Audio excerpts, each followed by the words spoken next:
வணக்கம் எவ்ரிவான். இந்த வீடியோவில் நாம் பார்க்க போகிறது ஐஸ் படத்தில் நம்மளை ரொம்ப இம்ப்ரெஸ் பண்ண ஒரு அனிமல்.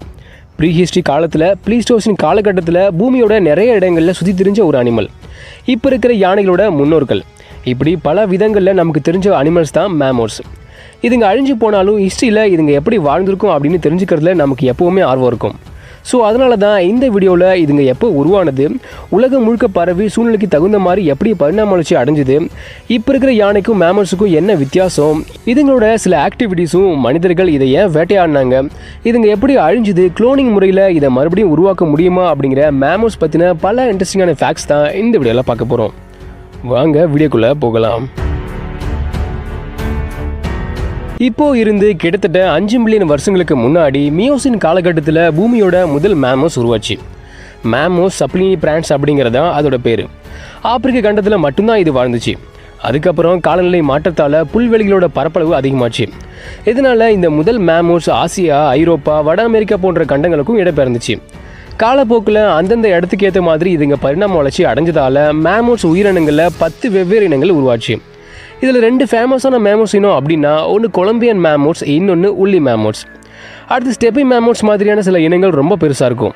இதுங்க 4.5 மீட்டர் உயரமும் 4 மீட்டர் நீளமும் 14 டன் வெயிட்டும் இருக்கும். இது ஆப்பிரிக்கன் எலபென்ட்ஸை விட 2 மடங்கான வெயிட்டு.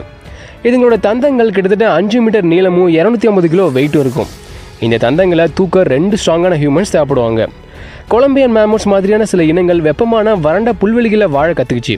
ஸோ இதனால் இதுங்க இப்போ இருக்கிற யானைகள் மாதிரியே தான் இருக்கும். ஆனால் என்ன வித்தியாசம்னா, இந்த கொலம்பியன் மேமோட்ஸுக்கு சின்ன காதும் மிகப்பெரிய தந்தமும் இருக்கும். ஆனால் இப்போ இருக்கிற யானைகளுக்கு மிகப்பெரிய காதும் சின்ன தந்தமும் இருக்கும். மேமோட்ஸ் இனங்கள்லேயே ரொம்ப வித்தியாசமானது, ஃபேமஸானது ஐசேஜ் படத்தை கூட நீங்கள் பார்த்துருப்பீங்க. ஆமாம், அதுதான் உள்ளி மேமோட்ஸ். இந்த உள்ளி மேமோட்ஸ் மாதிரியான சில இனங்கள் ரொம்ப குளிரான பனி நிறைஞ்ச கண்டத்தில் வாழ்ந்ததால் அதுக்கேற்ற மாதிரி இதுங்க பரிணாம வளர்ச்சி அடைஞ்சு ரொம்ப வித்தியாசமாக மாறிடுச்சு. உள்ளி மேமோட்ஸோட சைஸ் இப்போ இருக்கிற ஆப்பிரிக்கன் எலஃபென்ட்ஸ் மாதிரி இருந்தாலும் இதுங்க ரொம்ப வித்தியாசமானது. கடுமையான குளிலிருந்து தப்பிக்கிறதுக்காகவே 2 அடுக்கலான தடிமனான முடிகள் இதுக்கு இருக்கும். இதோட தோலுக்கு அடியில் 10 சென்டிமீட்டர் தடிமனான கொழுப்பு படலம் இருக்கும். இதுவும் குளிலிருந்து இதை பாதுகாக்கும். இதோட முதுகில் ஒரு மிகப்பெரிய கட்டி இருக்குது. இது ஒரு கொழுப்பு கட்டி. கடுமையான குளிரில் உணவு கிடைக்காதப்ப இந்த கட்டியில் இருக்க கொழுப்பை கரைச்சி தான் தனக்கான எனர்ஜியை இது எடுத்துக்கும். மற்ற மேமல்ஸ் மாதிரி இல்லாமல், இப்போ இருக்கிற எலஃபென்ட்ஸ் மாதிரியும் கூட இல்லாமல் இதுங்களோட தந்தங்கள் ரொம்ப வளைஞ்சிருக்கு. ஏன் அப்படின்னா, இந்த வளைஞ்ச தந்தங்களை யூஸ் பண்ணி பனியை விலக்கி புற்களை சாப்பிட்றதுக்காக தான் இது இந்த அளவுக்கு வளைஞ்சிருக்கு. மற்ற மேமல்ஸோட கம்பேர் பண்ணும்போது ரொம்ப சின்ன காதுகள் இதுக்கு இருக்குது. இது வெப்பத்தை இழக்காமல் இருக்க ஹெல்ப் பண்ணுது. இதோட தந்தங்கள் பனியை விலக்கி புற்களை சாப்பிட்றதுக்கு மட்டும் இல்லாமல் சண்டை போடுறதுக்கும் மரங்களை தூக்குறதுக்கும் யூஸ் ஆகிச்சு. இதோட தந்தங்கள் இப்போ இருக்கிற யானைகள் மாதிரியே தான் சுவாசிக்கவும், வாசனையை ஸ்மெல் பண்ணவும், தொட்டு உணரவும், சவுண்ட்ஸை உருவாக்கவும் பயன்பட்டுச்சு. இப்போ இருக்கிற யானைகள் மாதிரியே தான் இதுங்களும் ஒரு கூட்டமாக சமூகமாக வாழும். ஒரு கூட்டத்தில் கிட்டத்தட்ட 15 மெம்பர்ஸ் வரை இருக்கும். பெண் தலைவியால் இது வழி நடத்தப்படும். கூட்டத்தில் இருக்க ஆண்களுக்கு 10 வயசாகும்போது கூட்டத்திலிருந்து வெளியே போய் தனியாகவோ இல்லை தன்னை மாதிரியே கூட்டத்தை விட்டு வெளியே வந்த மற்ற ஆண்கள் கூட சேர்ந்து ஒரு சின்ன கூட்டமாகவோ வாழும். இப்போ இருக்கிற யானைகள் மாதிரியே தான் இதுங்களோட கர்ப்பகாலம் 22 மாதமாகவும், கர்ப்பகாலத்துக்கு அப்புறம் ஒரே ஒரு குட்டியையும் ஈனும். ஒவ்வொரு மேமல்ஸும் இப்போ இருக்கிற யானைகள் மாதிரியே சவுண்ட்ஸ் மூலமாகவும், பாடி லாங்குவேஜ் மூலமாகவும், இன்ஃப்ரா சவுண்ட்ஸ் மூலமாகவும் தங்களுக்குள்ளே கம்யூனிகேட் பண்ணிக்கும். 5 மில்லியன் வருடங்களுக்கு முன்னாடியில் இருந்து மேமோட்ஸ் இருந்தாலும் 18 லட்சம் ஆண்டுகளுக்கு முன்னாடியில் இருந்து தான் ஹியூமன்ஸ் மேமோட்ஸ் கூட கம்யூனிகேட் பண்ணதுக்கான சான்றுகள் கிடச்சிருக்கு.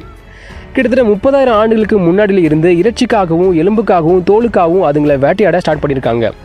இதுங்களோட தோலையும் எலும்பையும் யூஸ் பண்ணி குடியிருப்புகளையும், ஆடைகளையும், பல கலைப்பொருட்களையும், மனித சிற்பங்களையும், இதுங்களோட தந்தங்களை யூஸ் பண்ணி புல்லாங்களை கூட இவங்க செஞ்சுருக்காங்க. இப்படி பல மில்லியன் வருடங்களாக பூமியில் வாழ்ந்த மேமோஸ் ப்ளீஸ்டோசின் காலத்தோட கடைசி காலகட்டமான லாஸ்ட் ஐசேஜ் முடிவில் மோஸ்ட் ஆஃப் த மேமோஸ் இறந்துருச்சு. அதாவது கிட்டத்தட்ட 11,000 ஆண்டுகளுக்கு முன்னாடி எல்லா மேமோஸும் அழிஞ்சிருச்சு. ஆனால் 500லேருந்து 1000 உள்ளி மேமோஸ் இருந்த ஒரு சின்ன கூட்டம் வடகிழக்கு சைபீரியாவோட கரையோரத்தில் இருந்த ரேங்கல் தீவில் கிமு 1650 வருஷம் வரை அழியாமல் இருந்துச்சு. அதாவது கிசா பிரமிடு கட்டி முடிச்சா பிறகு அடுத்த 1000 வருஷம் வரை ரேங்கல் தீவில் மேமோஸ் உயிரோடு இருந்தது. அதுக்கப்புறம் தான் மொத்த மேமோஸும் அழிஞ்சுது. காலநிலை மாற்றத்தால் என்விரான்மெண்ட் சேஞ்ச் ஆனதாலையும் மனிதர்களோட அதிகமான வேட்டையாலையும் மேமோஸ் அழிஞ்சதா எல்லா ஆராய்ச்சியாளர்களும் நம்புகிறாங்க. மேமோஸ் அதிகமாக ஐசேஜில் வாழ்ந்ததால் இறந்து போன மேமோஸோட உடல்கள் பனிக்கட்டியில் பதப்படுத்தப்பட்டு இன்னும் டீகம்போஸ் ஆகாமல் அப்படியே தான் இருக்குது. இதனால் மேமோஸோட ஃபுல் டிஎன்ஏவும் சயின்டிஸ்ட்டுக்கு கிடச்சிது. இதை யூஸ் பண்ணி குளோனிங் முறையில் ஒரு புது மேமோஸை உருவாக்க முடியும் அப்படின்னு சயின்டிஸ்ட் நம்புகிறாங்க. அப்படி உருவாக்குனா ப்ரீஸ்டி அனிமலை நேராக பார்க்க நல்லா தான் இருக்கும். இருந்தாலும் அது நல்லதா கெட்டதா அப்படிங்கிறத பற்றி உங்களோட கருத்து என்ன அப்படின்னு கமெண்ட் பண்ணுங்கள். ஓகே, இதோட இந்த வீடியோவை முடிக்கிறது நான் உங்கள் ஆர்கே. இந்த வீடியோ பிடிச்சா லைக் பண்ணுங்கள், ஷேர் பண்ணுங்கள். மேமோஸ் பற்றி உங்களோட கருத்துக்கள் என்ன அப்படின்னு கமெண்ட் பண்ணுங்கள். மறக்காம பயோ சேனலுக்கு சப்ஸ்கிரைப் பண்ணுங்கள். நெக்ஸ்ட் வீடியோவில் மீட் பண்ணலாம். தேங்க்யூ.